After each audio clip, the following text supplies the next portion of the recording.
আসসালামু আলাইকুম এভরিওয়ান। আশা করি সকলে ভালো আছেন।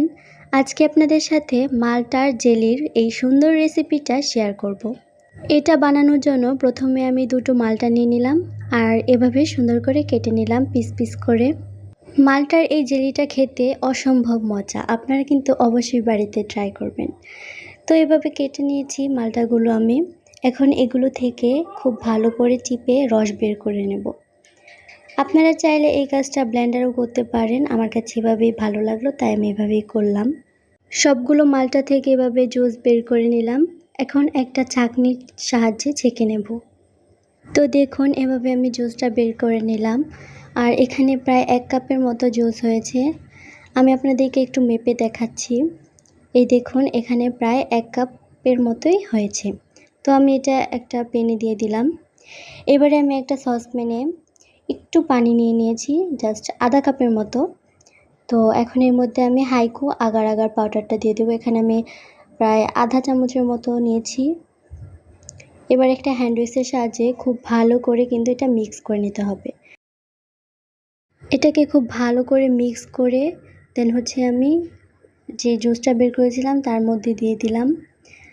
এবার এর মধ্যে দিয়ে দিব প্রায় আধা কাপের মতো চিনি। আপনারা যেরকম মিষ্টি পছন্দ করেন ওরকমই দেবেন মাপ মতো। এবার এগুলোকে খুব ভালো করে মিক্স করে নিতে হবে। আর এগুলো কিন্তু সব কিছু চুলা অন করার আগেই করতে হবে। আগার কিন্তু গরম পানিতে দিয়ে মিক্স করা যায় না, তাহলে কিন্তু জমে যাবে। এবার আমি একটু ফুড কালার দিয়ে দিলাম, জাস্ট কালারটা সুন্দর আসবে তার জন্য। এবার চুলাটা অন করে নিয়েছি আর লো আঁচে খুব ভালো করে কিন্তু জাল করে নিতে হবে। এখানে আমি 3 থেকে 4 মিনিটের মতো জাল করে নিয়েছি। খুব ভালো করে কিন্তু এটা জাল করতে হবে। আর জাল করার পর একটা বাটিতে সেট করার জন্য দিয়ে দেব। তো আমি এখানে একটা বাটি নিয়েছি, আপনারা যেরকম খুশি সেরকমই নিতে পারেন। আর তারপর এটা জাল করা হয়ে গেলে এটা নামিয়ে নেব। আর এটাকে প্রায় নর্মাল ফ্রিজে 10 মিনিটের মতো রেখে দিলে কিন্তু খুব ভালো একটা জেলি হয়ে যাবে।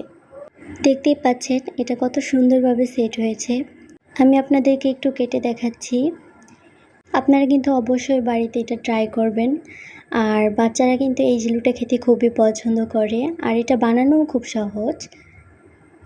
আমার আজকের এই রেসিপিটা যদি আপনাদের ভালো লেগে থাকে তাহলে অবশ্যই লাইক কমেন্ট শেয়ার করতে ভুলবেন না।